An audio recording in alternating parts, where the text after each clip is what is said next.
आप सभी को आज 15 अगस्त स्वतंत्रता दिवस की बहुत बहुत शुभकामनाएं। आप सबका मंगल हो और आप सब पर बिहारी जी की कृपा बनी रहे, माँ भारती की कृपा बनी रहे।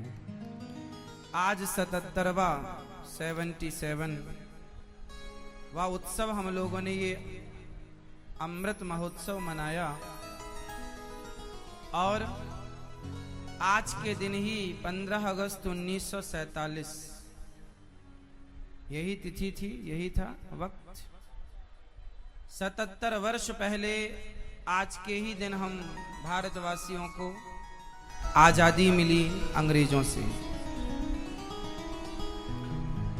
इस आजादी में हमारे देश में ना जाने कितने लोग शहीद हुए, अपने प्राणों का बलिदान दिया, तब कहीं जाकर ये आजादी हमें मिली, स्वतंत्र भारत में हम बैठ पाए।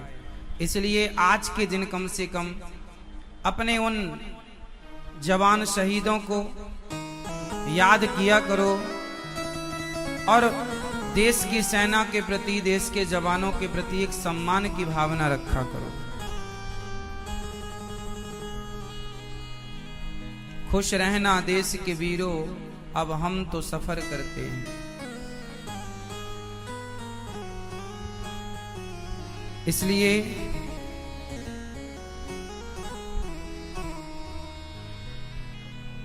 आज 15 अगस्त वो दिन है जब हम भारत की उस मिट्टी को प्रणाम करें जिस माटी ने हमें इतना कुछ दिया है। भारत से श्रेष्ठ इस धरती पर कुछ नहीं है। धरती तो पूरे में है, सब जगह है। कितने सारे, लगभग 206 देश हैं, लेकिन 206 देशों में केवल भारत को ही मां कहकर संबोधित किया जाता है। भारत माता। चीन को माता नहीं, अमेरिका को माता नहीं, लंदन को माता नहीं, पेरिस को माता नहीं, केवल भारत को माता इसलिए कहा जाता है क्योंकि ये वो माता है, ये वो माटी है जिस माटी को खाने के लिए बैकुंठ से भगवान उतर करके यहाँ की माटी को ग्रहण करने के लिए कृष्ण बन करके आते हैं। किसी ने कहा कि भारत को माता क्यों कहा जाता है? भगवान के 24 अवतार हुए, 24वां भी होगा। भगवान कितने अवतार हुए? प्रत्येक अवतार भारत में हुआ। किसी ने कहा प्रभु एक अवतार किसी और देश में ले लेते, कहीं और ले लेते, जहां गंगा यमुना ना हो वहां ले लेते। भगवान बोले कैसे ले लेते? कश्मीर में ही केसर होती है। केसर के लिए हर माटी अनुकूल नहीं है, हर वातावरण अनुकूल नहीं है। जैसे केसर हर जगह नहीं हो सकती, ऐसे भगवान का अवतार हर जगह नहीं हो सकता। भगवान का अवतार यहाँ होता है। ये भगवान को भी जन्म देने वाली माटी है, इसलिए इसका नाम माता है। इसलिए भारत माता कहते हैं इसे। जिन्होंने भगवान को भी अपनी गोद में रखा हो और भगवान भी जिस माटी को खाने के लिए बैकुंठ से आए हों, ये वो माता है। इसलिए अपनी माटी जननी जन्म भूमश्च स्वर्गादपि गरीयसी, जन्म देने वाली माँ और माँ भारती, इन दोनों के ऋण से हम कभी उऋण नहीं हो सकते। इसलिए पढ़ लिख कर योग्य तो बनना मेरे नौजवान दोस्तों भाइयों, पर अपनी मातृभूमि के प्रति सदा ईमानदार रहना। अपनी धरती के लिए, अपनी माटी के लिए सदा ईमानदार रहना। कोई कितना भी बड़ा बेईमान हो, किसी के लिए आप बेईमान हो, भगवान करे किसी के लिए आप बेईमानी ना करें, लेकिन जब देश की बात आए, अपने मुल्क की बात आए, वतन की बात आए, तो भारत के लिए सदा ईमानदारी से ही अपने हर कर्तव्य का निर्वहन करना चाहिए। आज हम सब भाग्यशाली हैं कि हमारा तिरंगा गर्व से उठा हुआ है और हम सब लोग उस तिरंगे की छांव में रहकर अपना जीवन गुजारते हैं। हमारे तिरंगे में 3 रंग हैं विशेष, वैसे तो चौथा भी है पर विशेष 3 हैं। ये तीनों रंग 3 चीजों के प्रतीक हैं, 3 चीजों का प्रतिनिधित्व करते हैं। सत्वगुण, रजोगुण और तमोगुण। गुण भी 3 होते हैं। सत्वगुण, रजोगुण और तमोगुण, है ना। 24 कलाओं से परिपूर्ण भगवान, कोई 12 कला, कोई 16 कला, कोई 24 कला। हमारा देश विभिन्न, पूर्व से पश्चिम, उत्तर से दक्षिण, कहीं भी आप जाओ, कुछ ना कुछ विशेषता हमारे देश में, हमारे देश की माटी में आपको मिलेगी। एक गीत आपने सुना होगा जिसे रफी जी ने गाया, इस धरती पर सबसे पहला सूर्योदय कहाँ होता है। आज किसी देश का नाम कोई भले ले ले, लेकिन जो हम सबने सुना वो ये सुना कि जहाँ सूरज सबसे पहले आकर डाले अपना डेरा, वो भारत देश है। ये वो देश है जहाँ सूर्य भगवान भी सबसे पहले आने के लिए लालायित रहते हैं। ये वो धरती है। लोग कहते हैं कि भारत में क्या है, अरे भारत में क्या नहीं है। अच्छा आप लोग बताओ भारत में क्या है, बताओ क्या है भारत में, आप बताओ भारत में क्या है, क्या है। देवभूमि है, क्या है भारत में, क्या है। अच्छा ये बताओ भारत में क्या नहीं है, ये तो आप बता ना पाओगे कि भारत में क्या है। ये बताओ भारत में क्या नहीं है, बोलो। अब हम बताएं भारत में क्या है। सुनो, जो लोग अमेरिका, लंदन, पेरिस चले जाते हैं वो कहते हैं अरे विदेशों में बड़ा अच्छा है, वहां अच्छा है। भारत से अच्छा कुछ हो नहीं सकता। एक सज्जन बोले महाराज जी, भारत देश में इतनी पूजा पाठ करने वाले लोग रहते हैं, अमेरिका, जापान में कोई पूजा पाठ नहीं है, कोई व्रत उपवास नहीं है, लेकिन वो इतनी सक्सेसफुल कंट्री है, वहां इतना धन है, इतना पैसा है, इतना लोग वहां संपन्न हैं, और भारत में इतनी गरीबी है, इतना परेशान है भारत। भारत को कुछ लोग कहते हैं ये गरीब देश है, अन्य कंट्रियों को लोग कहते हैं ये अमीर देश है। अच्छा आप बताओ, आप लोग अमीरी और गरीबी का पैमाना किससे तय करते हैं।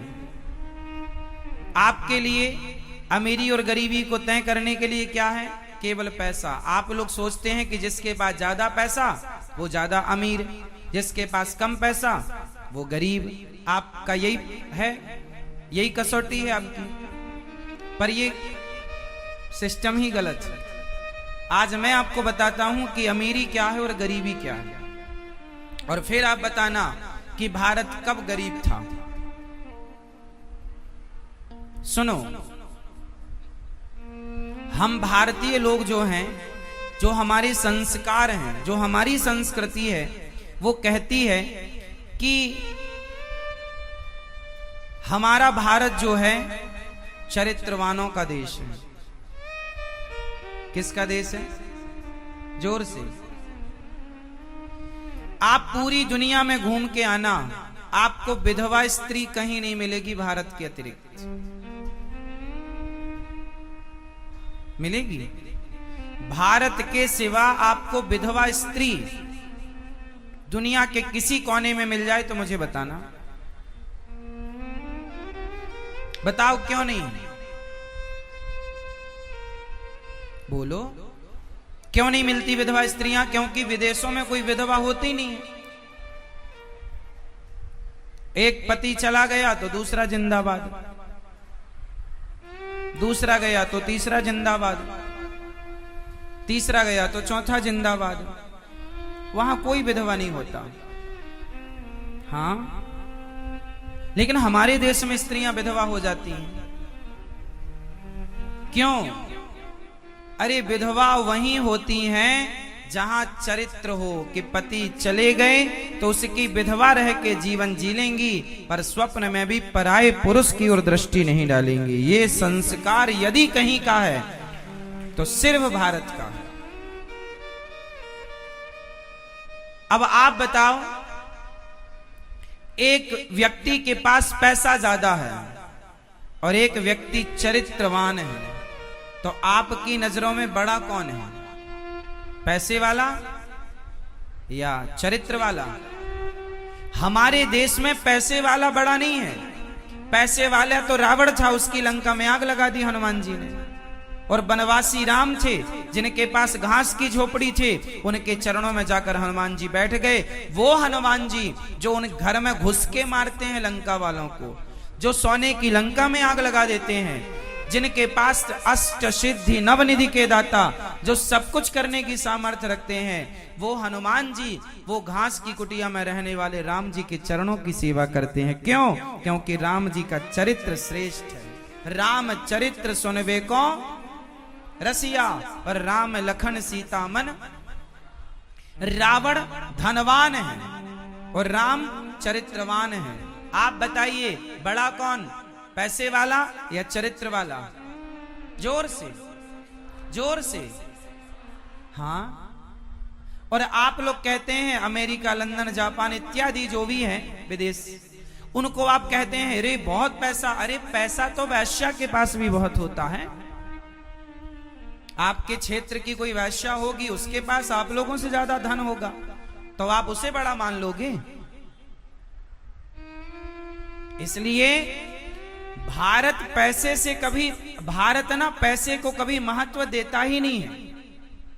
हमारे संस्कार हैं कि पैसे व्यवस्था के लिए हैं, पैसा माई बाप नहीं है। हम भारतीयों ने पैसे को महत्व नहीं दिया, हमने आध्यात्म को, भगवान को महत्व दिया। इसलिए हमारे यहाँ धन को बड़ा नहीं बताया। मीरा जी क्या कहती हैं? पायो जी मैंने राम रतन धन पायो। मेरा धन तो राम है,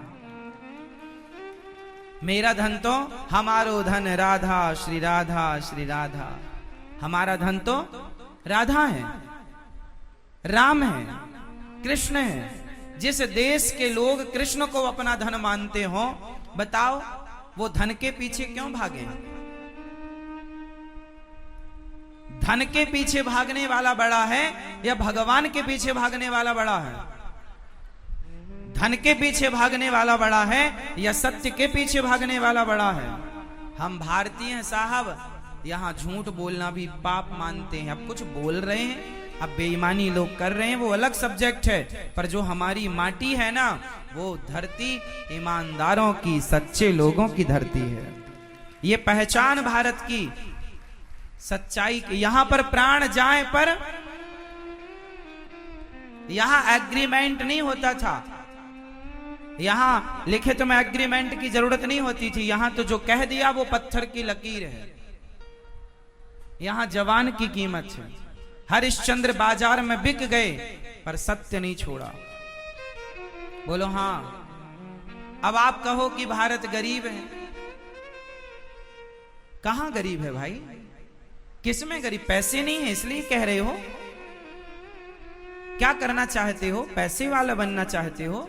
आप अपना चरित्र बेचकर पैसे वाले बन भी गए तो उस पैसे का क्या अर्थ है? क्या मूल्य है उस पैसे का?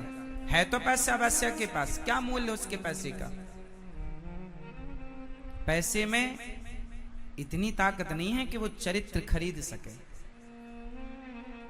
आपके पास होगा पैसा बहुत, बताओ आपका पैसा क्या क्या खरीद सकता है?